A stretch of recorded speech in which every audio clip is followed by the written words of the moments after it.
যাত্রারা নমস্কার বন্ধুরা, আমি জ্যোতিষী গৌতম কুমার। আজকের বিষয় অতি গুরুত্বপূর্ণ আলোচনা করতে চলেছে, অর্থাৎ 7 জুলাই রবিবার রথযাত্রা।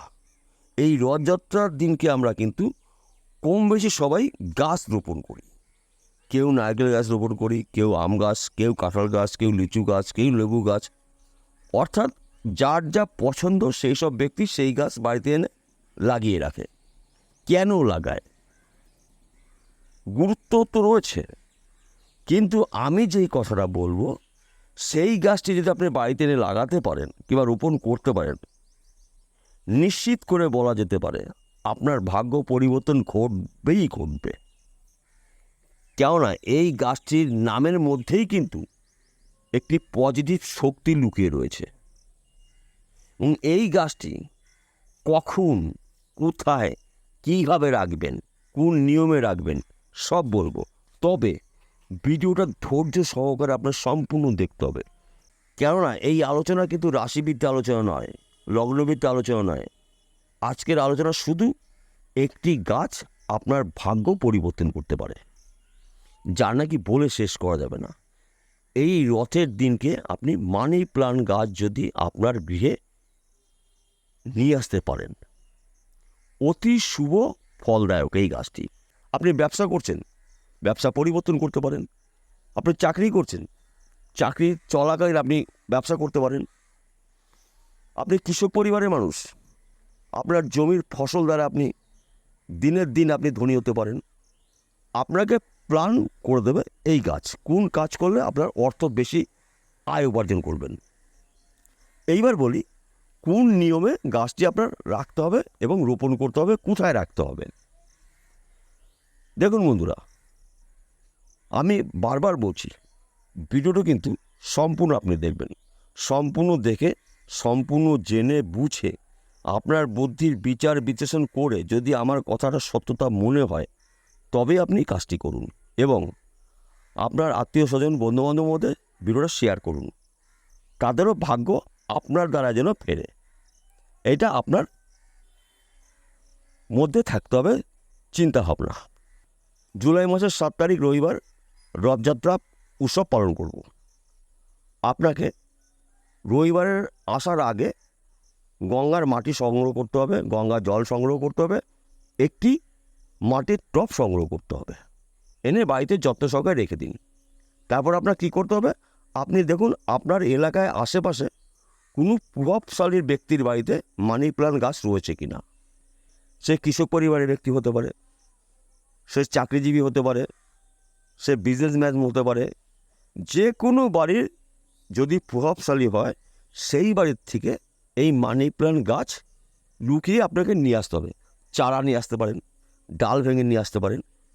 যখন আপনি নিয়ে আসবেন তখন এই মন্ত্রটা জপ করবেন 7 বার। কী মন্ত্র?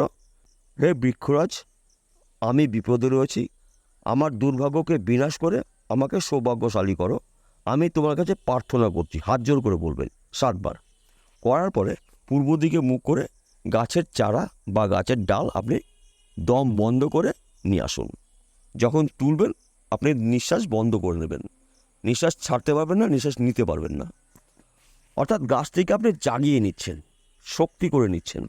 কোনো দিনও বলবেন না যে আপনি ওই বাড়ির থেকে এই গাছটি লুকিয়ে এনেছেন, তাহলে কিন্তু আপনার ভালোর জায়গায় মন্দ হতে পারে। কারণ যেই জিনিস ভালো করে সেই জিনিস মন্দও কিন্তু করে।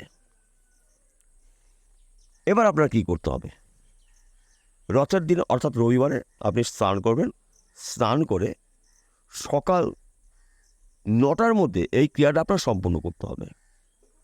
স্নান করে শুদ্ধ বস্ত্র পরিধান করে উপোস থেকে এবার আপনি গাছটি ওই টপের মধ্যে লাগিয়ে দিন। গঙ্গার মাটি নিয়ে এসেছিলেন, ওই মাটিটা টপের মধ্যে রাখুন, রেখে গাছটি লাগিয়ে দিয়ে ওই গঙ্গার জল পরিমাণ মতন গাছের গোড়া ঢেলে দিন এবং পূর্ব দিকে মুখ করে এই যেই মন্ত্রটা করে গাছটি নিয়েছিলেন সেই মন্ত্রটা 108 বার নতবা 51 বার পাঠ করুন হাত জোর করে। কমপ্লিট, কাজ কমপ্লিট। ধূপধুনো দেখাবেন, দেখিয়ে আপনার গৃহে অর্থাৎ ঘরের প্রধান যে গেটটি রয়েছে সেই গেটের যখন আপনি ঘর থেকে বেরোবেন ডান পাশে এই টপটি রেখে দেবেন। কোথায় রাখবেন, কোন স্থানে রাখবেন সেটা বলছি। আপনার ঘরের ভিত থেকে 5 ফুট উঁচুতে রাখতে হবে। আপনি কিছুর মাধ্যম দিয়েও ঝুলিয়ে রাখতে পারেন, কিংবা যদি রাখার জায়গা থাকে সেখানে রেখে দিতে পারেন। প্রতিদিন যখন আপনি স্নান করবেন, ওই গঙ্গা জল গাছের গোড়ায় একটু দিয়ে দেবেন এবং মনের ইচ্ছাগুলো আপনি জানাবেন। আপনি যখন কাজে যাবেন, সে চাকরি করুন, ব্যবসা করুন, কৃষক পরিবারের মানুষ হন, কর্মস্থানে যখন যাবেন, গাছটিকে নমস্কার করে প্রার্থনা করে আপনি যাবেন। আপনি যেই কাজই করুন না কেন, অর্থের অভাব হবে না সারা জীবনও, যদি আপনি এই নিয়মটা ধরে রাখতে পারেন।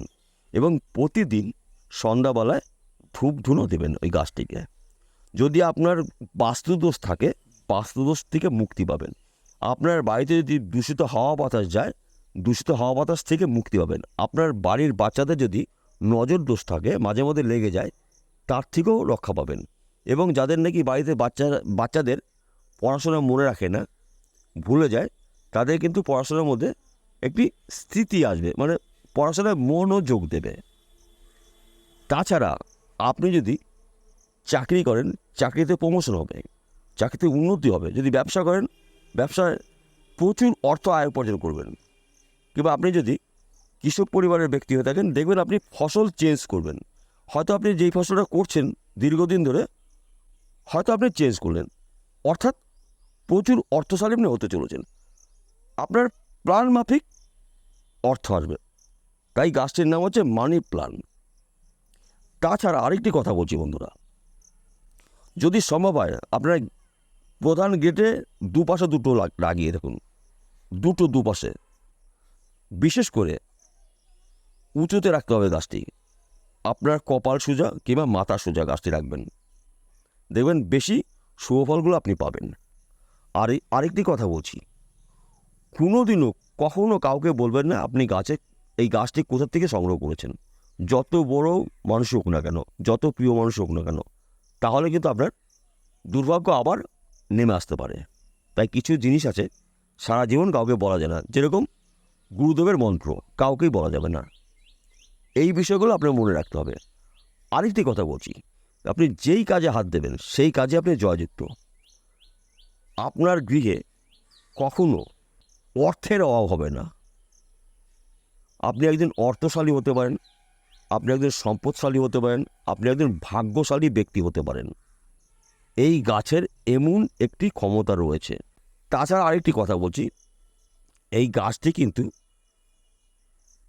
প্রভাবশালী ব্যক্তিদের কাছেই থাকে এবং সেই ব্যক্তিরা কিন্তু সঠিক নিয়মে সঠিক জায়গায় এই গাছটিকে রেখে দেয়।